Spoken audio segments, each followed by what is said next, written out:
இன்னைக்கு வீடியோல நாம பார்க்க போறது 55 மில்லியன் ஆண்டுகளுக்கு முன் உருவான உலகத்தின் நுரையீரல் என்று சொல்லப்படும் அமேசான் காடுகளை பற்றி யாரும் அறியாத விஷயங்களை பற்றி தான் பார்க்க போறோம். நம்மள பல பேருக்கு அமேசான் காடுகளை பற்றி சுத்தமா தெரியாது.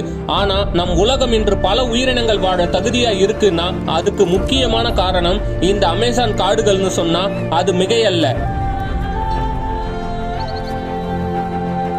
பிரான்சிஸ்கோ ஆரலானா என்ற ஸ்பெயின் நாட்டை சேர்ந்தவர் அமேசான் காடுகளுக்கு உள்ள எக்ஸ்ப்ளோர் பண்ண போயிருக்காரு. அப்போ டப்புயாஸ் என்ற பெண் போர் வீரர்கள் அவரை தாக்கி இருக்காங்க. இவர் இத கொஞ்சம் கூட எதிரே பார்க்கல. இவங்க தாக்குன அந்த நொடி இவருக்கு ஒன்னு நினைவுக்கு வந்துச்சு. கிரீக் மித்தாலஜில ஃபீமேல் வாரியர்ஸ் அமேசான் என்ற இந்த போர் பெண்களை பற்றி பலாயிரம் வருடங்களுக்கு முன்பு குறித்துள்ளனர். பலாயிரம் வருடங்கள் கழித்தும் அந்த இன பெண்கள், அதாவது ஃபீமேல் வாரியர்ஸ் அமேசான், அந்த இடத்தில் குழுவாக இன்றும் வாழ்ந்து வருகிறார்கள் என்ற உண்மை அவருக்கு அப்போதான் தெரியவே வந்துச்சு. அதனால் தான் இந்த காடுகளுக்கு அமேசான் என்று அவர் பெயரிட்டார்.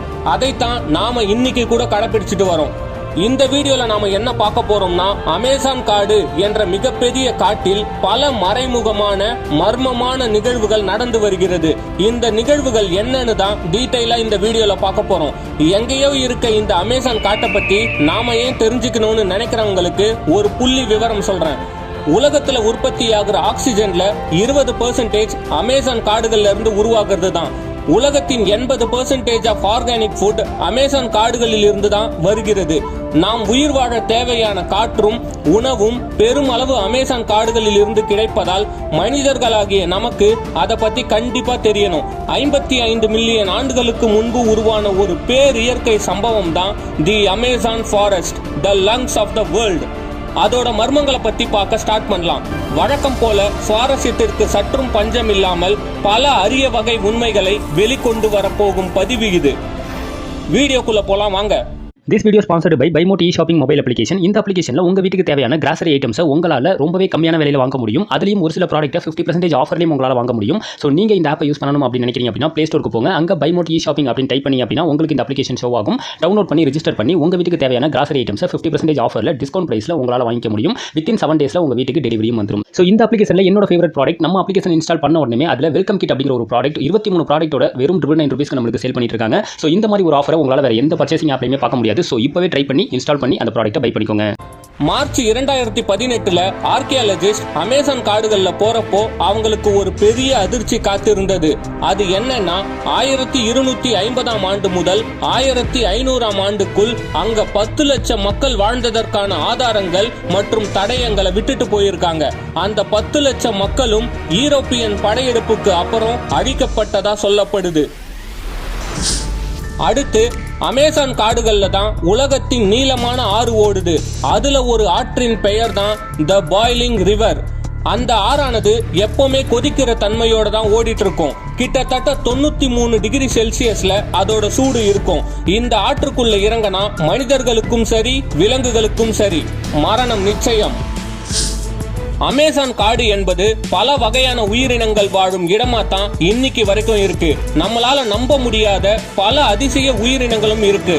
அதுல ஒண்ணுதான் கோலியாத் பேர்ட் ஈட்டர். இந்த கோலியாத் பேர்ட் ஈட்டர் என்ற உயிரினமானது ஒரு ஸ்பைடர், அதாவது சிலந்தி. இந்த சிலந்தி 13 சென்டிமீட்டர் நீளம் கொண்டது. இந்த சிலந்தியால் ஒரு பறவையை கூட வேட்டையாட முடியும், வேட்டையாடி விழுங்க கூட முடியும். அவ்வளவு வலிமை கொண்ட சிலந்தி அந்த காட்டுல இன்னைக்கு வரைக்கும் இருக்கு. அடுத்து அமேசான் காடுகளில் தண்ணீரில் இருக்கும் விக்டோரியா அமேசோனிகா என்ற இலை மீது ஒரு மனிதன் உட்கார்ந்தால் கூட அது அந்த வெயிட்டை தாங்கும்னு சொல்லப்படுது. இது அமேசான் காடுகளில் அதிகப்படியாக காணப்படுகிறது. இதை கேட்கவே மிக ஆச்சரியமாக உள்ளது. ஒரு இலையின் மீது ஒரு மனிதன் ஏறி உட்கார முடியுமா என்ற கேள்விக்கு ஆம் என்கிறது விக்டோரியா அமேசோனிகா. அடுத்து போட்டோ என்ற பறவை. இந்த பறவைக்கு என்ன சிறப்புன்னா, இந்த பறவையை நாம பார்க்கறது கடவுளை பார்க்கறதுக்கு சமம். ஏன்னா இந்த பறவையை நாம பார்க்கவே முடியாது. இப்படி ஒரு பறவை இருக்கிறதையே ஒரு எதிர்பாராத விதமா தான் கண்டுபிடிச்சிருக்காங்க. இந்த பறவை யார் கண்ணிலும் படாதவாறு எப்பவுமே மறைந்தே இருக்குமாம். இந்த பறவையால் பல நாட்கள் அசையாமல் ஒரே இடத்தில் இருக்க முடியும் என்று கூறப்படுகிறது. இப்படி ஒரு ஆச்சரியமான பறவை தான் அந்த காடுகள்ல இன்னைக்கு வரைக்கும் உயிர் வாழ்ந்துட்டு இருக்கு.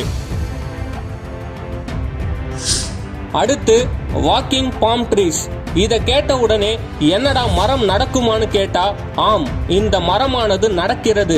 ஆனால் இது ஒரு இயற்கை சம்பவம் தான். அந்த மரத்தோட அடியில புதிய வேர் வரப்போ இருக்கின்ற வேர்களை தள்ளி விடுவதால் அது இன்ச் பை இன்ச் மூவ் ஆகுற மாதிரி நமக்கு தெரியும். ஆனா வெறும் கண்ணில் நீங்க இதை பார்க்கவே முடியாது. சரி, கொஞ்சம் வெயிட் பண்ணி பார்க்கலான்னு நீங்க ஆசைப்பட்டா அதுக்கு நீங்க அங்க பல வருடங்கள் வெயிட் பண்ணணும். அப்போதான் அது ஒரு இன்ச்சாவது நகரும். ஏன்னா இது ரொம்ப ஸ்லோவான ப்ராசஸ்.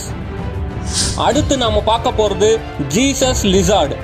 இந்த பல்லி வகையை சேர்ந்த உயிரினம் தண்ணீர்ல அதிவேகமா நடக்குது.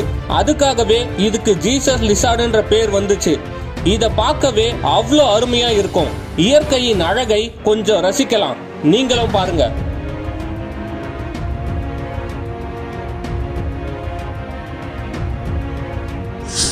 அடுத்து ராஃபில்சியா என்ற மலர். இந்த மலர் மிக பெரியதா ஒரு மனிதனையே விழுங்கக்கூடிய அளவுக்கு இருக்கும். இந்த மலருக்கு வேர், தண்டு, இலை போன்ற எதுவுமே கிடையாது. இவ்வளவு அரிதான இந்த மலர் அழிவின் விளிம்பில் உள்ளது. இப்படிப்பட்ட அரிய வகை மலர்களை பாதுகாக்க எந்த ஒரு குழுவும் முன்வரவில்லை. மாறாக அதனை அழித்து கொண்டுதான் இருக்கிறார்கள். அடுத்து இந்த அமேசான் காடுகளின் அடர்த்தி தன்மையால் அந்த காட்டு தரைகள் எப்பவுமே இருட்டாதான் இருக்கும்னு சொல்லப்படுது. சூரிய வெளிச்சம் 1% தான் உள்ளேயே வர முடியுமாம். அந்த காட்டுக்குள்ள மழையே பெஞ்சா கூட அந்த தண்ணீர் தரையை தொடுவதற்கே 10 நிமிடங்கள் ஆகும் என கூறப்படுகிறது.